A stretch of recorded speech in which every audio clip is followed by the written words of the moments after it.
Muito bom dia novamente, Belém do Pará, bom dia Macapá, Amapá, ouvintes da CBN Amazônia Belém, FM 102.3 FM e CBN Amazônia Macapá 97.3, emissoras Rede Amazônica. E você também que pode nos acompanhar ao vivo no canal da CBN no youtube.com/CBN Amazônia, agora na plataforma do CBN Indústria em Ação, prosseguindo numa pauta que a rádio CBN Amazônia considera há uma semana, desde a última sexta-feira, dia 12 de maio, pela relevância estratégica que pode configurar esperanças, mudanças ao povo do Amapá e também do Pará e da Amazônia, porque nós estamos falando aqui da necessidade do IBAMA rever sua posição técnica, estudá-la novamente em relação à não emissão da licença ambiental para o início da etapa de pesquisas, estudos e ensaios de segurança ambiental para as demais etapas de prospecção e exploração, evidente, tudo dentro das normas técnicas nacionais e internacionais. A negativa do presidente do IBAMA, Rodrigo Agostinho, impactou a classe política, a classe empresarial e também, claro, especialistas das nossas universidades aqui dos dois estados. Alguns deles, vocês acompanharam os argumentos deles em defesa das viabilidades técnicas apresentadas pela Petrobras ao IBAMA. O CBN Indústria em Ação começa agora. Indústria em Ação. Convidado CBN Belém e Macapá para ampliar o nosso entendimento dessa questão é o professor Antônio Batista, doutor em Engenharia de Produção, especialista em mercado de óleo e gás, membro da Câmara Técnica de Óleo e Gás, também da Associação Comercial do Pará e professor da Universidade do Estado do Pará. Seja muito bem-vindo, professor Batista, seus cumprimentos aos nossos internautas, nossos ouvintes e também aos seus alunos e colegas da UEPA. Olá, Douglas, muito bom estar aqui novamente no estúdio da CBN. Já mando um abraço aí a todos os ouvintes do Pará, do Amapá, da Amazônia, legal, já que são ouvintes aí sempre ávidos, procurando ter acesso a informações de qualidade. E aqui estou para a gente fazer esse debate, fazer essa conversa muito importante neste momento em que está em jogo, né? Está em jogo aí o futuro desta região em função deste ponto que você acaba de destacar, a negativa do IBAMA para o início das atividades exploratórias na margem equatorial. Muito obrigado, professor. É uma honra sempre recebê-lo aqui. Professor, vamos fechar então a nossa lente aqui nos cenários, números e perspectivas dessa área tão importante da Amazônia. Se lhe for negada, né, a oportunidade de virar, digamos assim, esta chave do desenvolvimento com recursos naturais que existem na costa, por exemplo, do Rio de Janeiro, Espírito Santo, da Bahia e aqui mais perto, aqui os casos, quero citar, da Guiana e Suriname, onde já estão havendo, inclusive, a exploração, né, a produção de petróleo. Mas um primeiro panorama, professor, foco aqui nas perdas, por exemplo, e de saída nos royalties dessa gigantesca cadeia de serviço da indústria petrolífera. Queria a sua consideração inicial. Gostei dessa chamada, porque você coloca de forma bastante enfática a questão das perdas. É exatamente disso que a gente tem que tratar.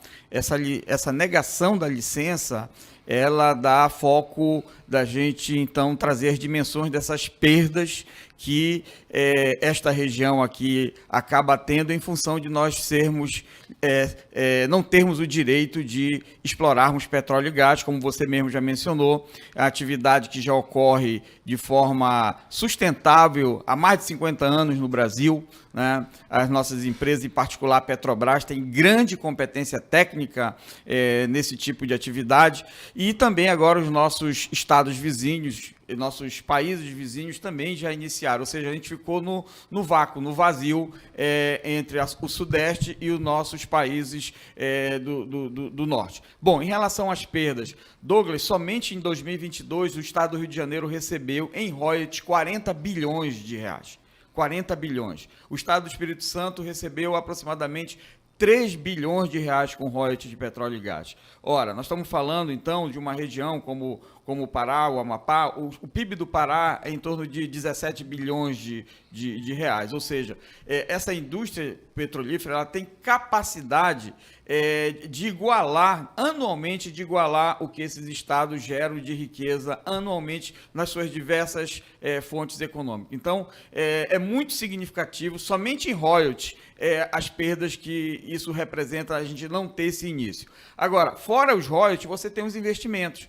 A Petrobras destinou, já está no orçamento da Petrobras, 3 bilhões de dólares, 15 bilhões de reais que foram destinados para investir aqui nesta região, nessa bacia da costa do Amapá com o Pará. Ou seja, paralisar essas atividades, não ter o direito de ter essas atividades, a gente já abre mão, Douglas, de 15 bilhões de reais, que são investimentos que vão impactar diversos negócios da cadeia produtiva, porque para você produzir e fazer essas atividades de apoio à exploração, você então precisa de uma cadeia relacionada à parte marítima, à parte aérea, à parte de hotelaria, alimentação, enfim, é isso que a gente está perdendo, Douglas. Professor Antônio, na última quinta-feira, a Petrobras se posicionou com relação a essa negativa do presidente do IBAMA, e uma questão a considerar aqui é que o documento fala, assim, de forma até clara, da desmobilização dos equipamentos, né, aí na plataforma, professor, para exploração, equipamentos desses que estão a cerca de 170 quilômetros aí do litoral do Amapá. Queria também sua consideração para iniciar.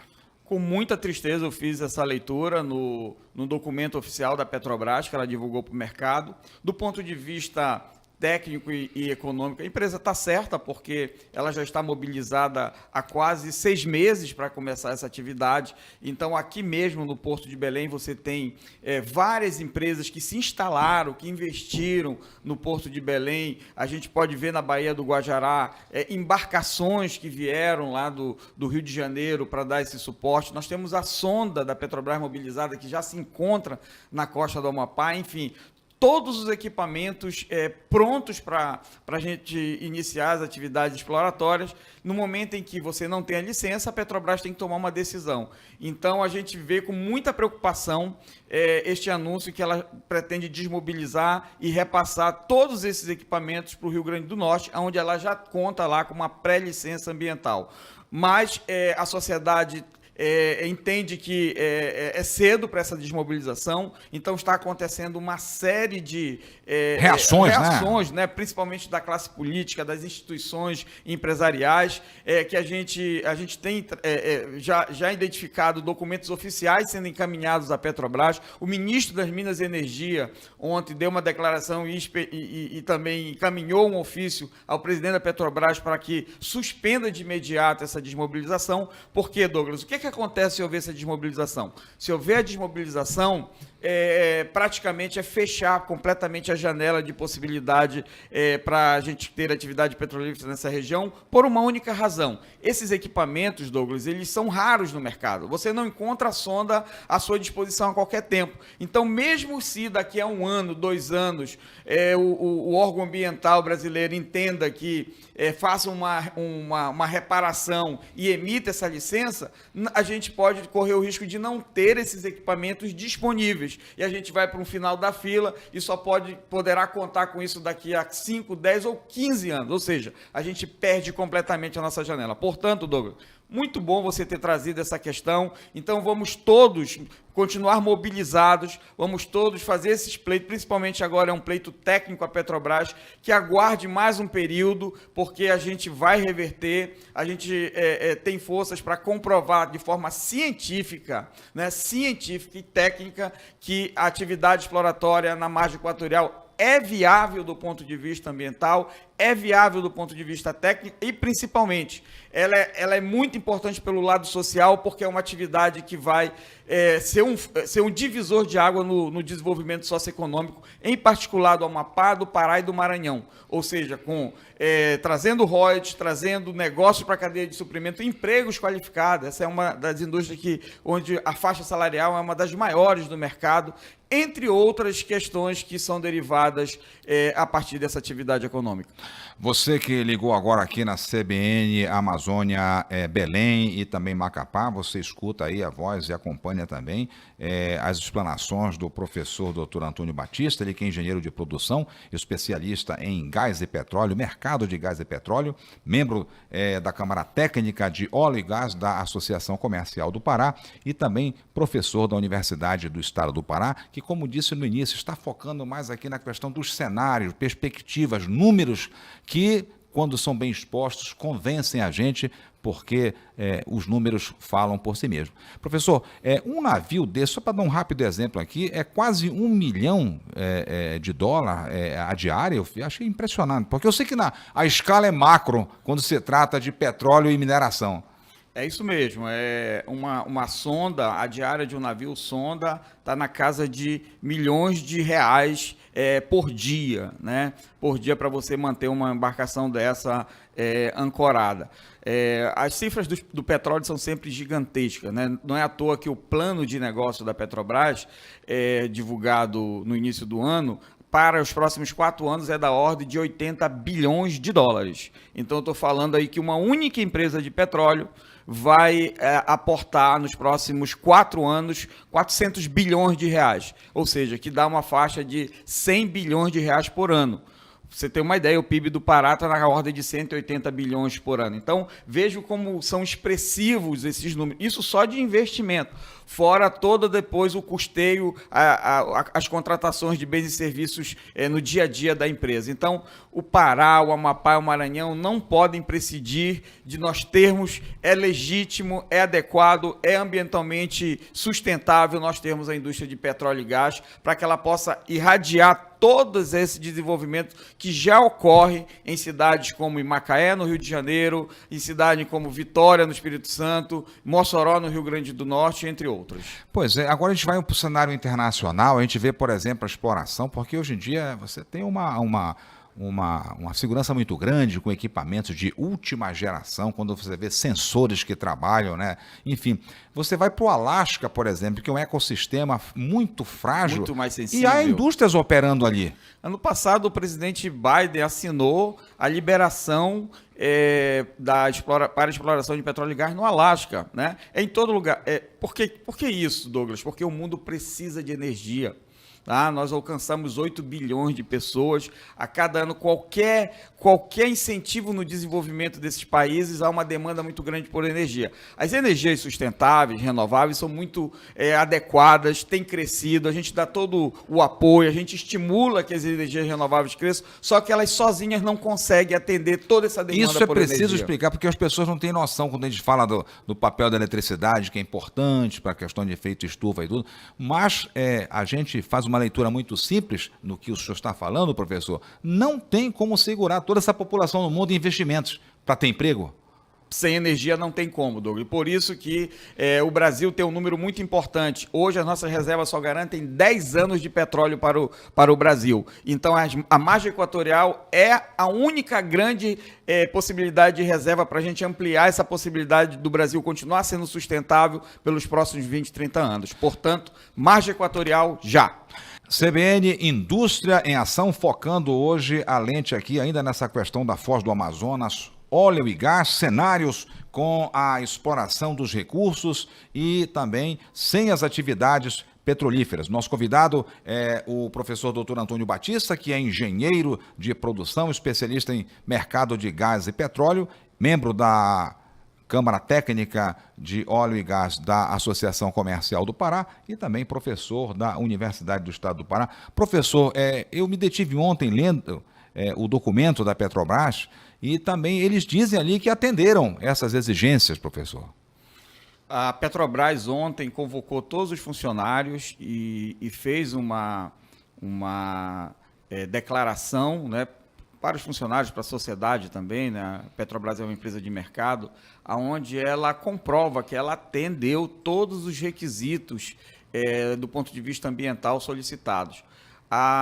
Douglas, a Petrobras tem uma reputação histórica no país como uma empresa séria, como uma empresa de uma conduta sempre muito ética. Portanto, a Petrobras não está mentindo nesse processo. eu posso garantir isso. Portanto, eu acredito que o que foi repassado para o mercado é verdadeiro, a empresa atendeu, e aí é minha visão que está faltando uma maior sensibilidade dos órgãos ambientais, não só pela questão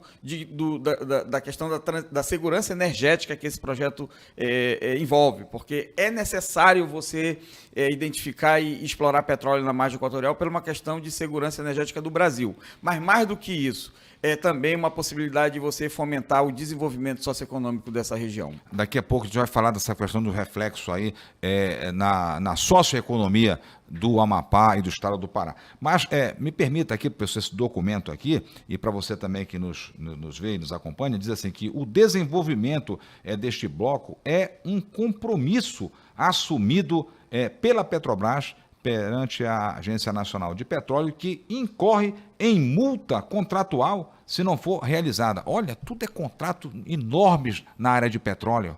O que você acaba de ler é justamente isso. O petróleo e gás é um dos segmentos que é um dos mais regulamentados e do muito Brasil. Planejado. Regulamentado, tudo tem protocolo. Então, de fato, a ANP, a Agência Nacional de Petróleo, tem um conjunto de normativos que, no momento que uma empresa de petróleo se credencia a explorar essas riquezas, ela tem que seguir muito na risca, sob pena de ter diversos tipos de prejuízos. Um deles é a questão das multas ou até mesmo da suspensão da concessão. Então, a gente tem os órgãos adequados para fiscalizar, os órgãos adequados para acompanhar, para monitorar, e por isso essas atividades há mais de 80 anos são exercidas no país de forma muito seguras, do ponto de vista ambiental, entre outros. Nós falamos há pouco aqui nesse documento que ele é muito importante, ele sedimenta aqui muitos aspectos que a gente precisa discutir também aqui, e a CBN vai continuar discutindo essa questão aqui na próxima semana. Professor, ela diz assim também que a Petrobras, continua comprometida com o desenvolvimento da margem equatorial brasileira, reconhecendo a importância de novas fronteiras para assegurar a segurança energética do país e os recursos necessários para a transição energética para a energia sustentável, que o senhor falava há pouco. Exato. Agora é um ponto a ser colocado para os nossos ouvintes. É bom ter essa clareza e esse senso de urgência, Douglas. Margem equatorial é uma faixa do nosso litoral que vai da costa do Amapá, passa pelo Pará, pelo Maranhão, pelo Piauí, Ceará e vai até a costa do Rio Grande do Norte. Ou seja, essa faixa litorânea contempla aí cerca de 5 bacias petrolíferas.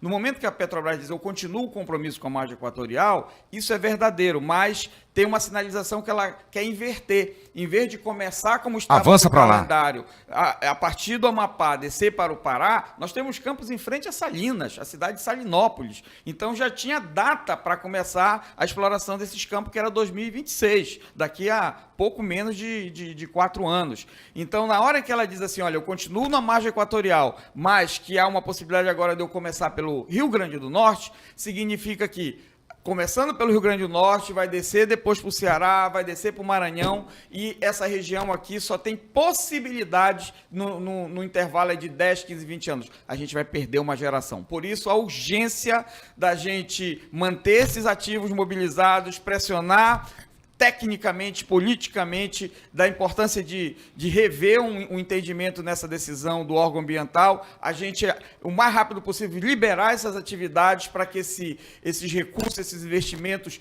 comecem a acontecer, as atividades comecem a ser realizadas e a gente vê um novo raiar de desenvolvimento socioeconômico nessa região. E já estamos caminhando para o encerramento, professor, um minutinho, com relação à nossa juventude, que também tem esse entusiasmo que o senhor tem pela engenharia, pelas nossas engenharias aqui na Federal do Pará, na Federal do Amapá, nas universidades particulares. Esse pessoal vai precisar de emprego.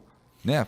Para se qualificar, para gerar renda, professor? Muito boa, não só a questão dos empregos, né? A Universidade Federal do Pará criou até um curso de engenharia do petróleo, super qualificado. Lá em Salinas, né? Lá em Salinas. Não só emprego em diversas áreas, mas as micro e pequenas empresas, que são as Sim. grandes geradoras Desde de a panificadora até todas quem faz são reparo de impactadas, navios. todas Onde são vai fazer impactadas. reparo Eu desses vivi navios? mais de 15 anos em Macaé, percebi o quanto que essa atividade chega nos seus diversos... Pequenas rincões, hospedagens, né? Pequenas hospedagens, pequenos restaurantes, o taxista, todos eles são impactados e a gente precisa desse desenvolvimento também aqui na costa do Pará e do Amapá. E com isso, rapidamente, só encerrando, a Assembleia Legislativa também já está, já embarcou também, né, professor, com relação a essa mobilização, e será um assunto que brevemente vamos trazer aqui. Quero agradecer a presença do professor Antônio Batista e a operação do Heraldo Cruz, a produção do Pedro Valdez, a gerência de conteúdo da Daniele Pires e a direção de jornalismo de Paulo Fernandes. Até o próximo final de semana.